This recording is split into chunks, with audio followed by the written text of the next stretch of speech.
Teve um Mirassol, mandou embora, saíram 11 jogadores, um até joga no São Paulo hoje, entrou ontem, né? Não sei se arrependeu de ter trocado de time. Trocou 11 jogadores, chegaram 11 caras novos, o time entrou em campo e jogou que parecia o Mirassol do ano passado. Não, primeiro eu queria falar o seguinte, essa primeira rodada, duas coisas me chamaram muito a atenção, até eu referi a uma delas no início. Pelo lado romântico, a reabertura do Canindé com a presença da torcida visitante. E pelo lado da dramaticidade, a entrevista do Luciano. Após a primeira rodada, ele conclamar a torcida para tentar salvar o time é de uma dramaticidade enorme. Eu acho que mostra o tamanho da crise dentro de campo. Fora de campo, tudo que foi falado aqui é importante, não é só a matéria do Fantástico, mas todas as reportagens já feitas, e tudo que o Arnaldo falou, o Danilo, o Tirone, no programa dele, Tirone e Arnaldo e tal. Então, essa crise é acompanhada faz tempo, só piora a situação. Mas uma entrevista de um jogador conclamando a torcida após a primeira rodada e a primeira derrota que foi vergonhosa é de uma dramaticidade imensa. Em relação ao Mirassol, o Mirassol em casa é praticamente imbatível, né? É um negócio impressionante.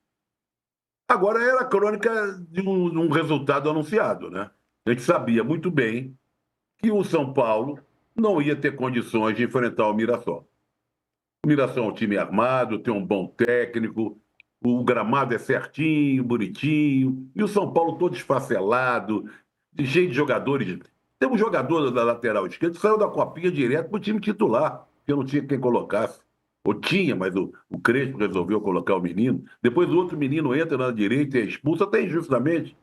Então a vitória do Mirassol já era esperada. Agora, mesmo a saída desses jogadores todos, chegaram os bons jogadores também. O Mirassol se organizou muito direitinho. O Mirassol hoje está no patamar muito superior ao de São Paulo, em termos de futebol. Está no patamar talvez melhor que o Santos. O Mirassol hoje, no patamar deles, no campeonato aqui em São Paulo, ele só está abaixo do Corinthians e principalmente do Palmeiras. Ele está indo, apesar que no pote lá ele não ficou no pote dos grandes, ele deveria estar no pote dos grandes, pelo que fez no Brasileiro e pelo que ele promete fazer do Campeonato Paulista na temporada toda. Agora, o Mirassol precisava, aí é questão de gosto pessoal, não tem nada com isso, hein? O uniforme é muito feio, né? Todo amarelo eu acho bonito, eu gosto. Só para dar o último pitaco do São Paulo, eu imagino que a gente vai mudar de assuntos, mas só para... Assim, é curioso como o Casares, o Leco, o Aidar, todos esses cardeais, como citou o Juca, os caras, assim, eles estão claramente vendo que eles não têm a menor condição, o Casares não tem a menor condição de estar à frente do poder do São Paulo. São Paulo, ele já foi para Mirassol agora, obviamente o Casares não estava. O Casares, até conversava com o Arnaldo antes de começar o programa, o Casares não estava com o São Paulo já no fim da temporada passada toda também. É muito claro que o Casares não vai conseguir presenciar nenhum jogo no estádio, não vai poder ir com o São Paulo para nenhum evento, para nenhum lugar.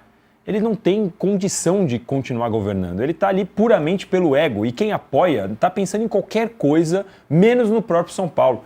Então, assim, é um absurdo. Tudo bem, tecnicamente ainda não tem uma prova contundente, está só na investigação inicial, dá para... Mas é muito claro que o melhor para o São Paulo seria o Casares, ainda que falasse assim, ó, eu sou inocente, mas eu vou me defender fora aqui do cargo, porque senão o presidente não pode representar o São Paulo numa reunião na federação, não pode ir com o São Paulo no jogo, não pode viajar com o São Paulo. Não, o Casares ele continua pelo próprio ego, não tem o menor sentido dele continuar por lá. Então é realmente assim, se isso for mantido, não dá para imaginar onde o São Paulo vai parar. Vai ser um presidente de sofá, tem sido, né? Não pode ir ao estado, presidente de sofá. É exatamente isso. Vamos mudar de assunto, mas só para fechar, Arnaldo, tem o campo. E aí um monte de gente foi mal. E agora tem crítica de empresário ao Crespo. Críticas veladas nas redes sociais. Eu fiquei na dúvida se era o Crespo, viu? Falando do assim. Time, né? O empresário, o tal do Pedroso, é o empresário do Pablo Maia, do Ferreirinho e do Lucas Moura, os três ficaram no banco. Tironi, empresário de futebol, cara, eu vou te falar, cara. Essa é uma situação, o campo, né? Ele, sem comando, por que eu fiz a comparação, Mauro? Não foi porque o Corinthians é referência, mas o Corinthians tinha algumas figuras, por exemplo, se o São Paulo tivesse hoje no seu comando técnico o Dorival Júnior, pela característica, pelos trabalhos que ele já fez, pela experiência, e não um estrangeiro que não está acostumado com esse caos, seria um pouco diferente. Talvez ele soubesse lidar e não seria alvejado pelo tal do Pedroso, que mal sabe escrever, desculpa, na crítica lá ao não aproveitamento dos atletas dele. Né? E acho que, juntando um pouco o que você está falando, tirando com a questão do Trajano em relação ao Luciano, que é um dos mais experientes, eu vejo a declaração do Luciano de duas formas. Uma compreensão do momento, da temporada, das dificuldades, dos riscos, mas ao mesmo tempo uma falta de energia, né? Uma falta de perspectiva de reação.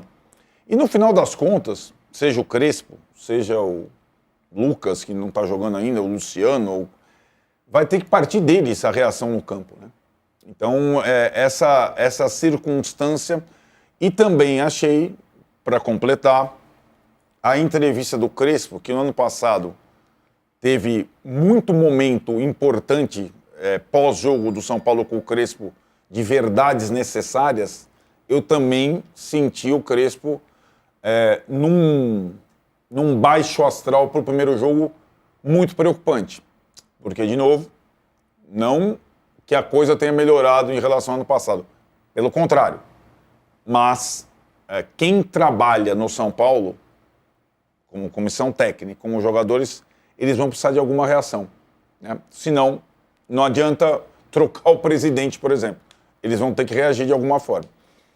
Muito bem. Ô, Arnaldo, só uma pergunta, ô Tirone. Fala. O Muricy está por lá ainda? O Muricy ainda está por lá? Essa é uma boa pergunta, Trajano, porque o Muricy, ele está em licença médica porque operou o joelho, colocou uma prótese no joelho. Tá, uma coisa que ele estava adiando há muito tempo. Mas a pergunta é super pertinente porque a única pessoa do São Paulo que conhece as entranhas do clube e poderia ser um personagem para ao menos blindar, motivar a equipe, está ausente mais uma vez. Né? E ele vai para essa licença sem se desligar oficialmente do cargo. Né? Então, num ano muito complicado. Então, o São Paulo está sendo representado, já que o presidente não pode ir, o Muricy está de licença, não tem mais diretor de futebol, as duas pessoas que representam o São Paulo são Rui Costa, que é o executivo de futebol, né? O profissional remunerado, que é quem está comandando o time, e o Márcio Carlomagno, que é o CEO, o braço direito do Casares, que, por sinal, está passando ileso em tudo isso, em tudo que está acontecendo, hein? Tipo, é o cara que está há mais tempo no clube, é o cara que participa de todos os processos do clube, e até agora... Ele foi ligeiramente citado no camarote, né? Ligeiramente citado no áudio do camarote, mas ele está passando ileso, por enquanto. Até porque é uma figura que ninguém sabe a cara direito, né? Muito bem.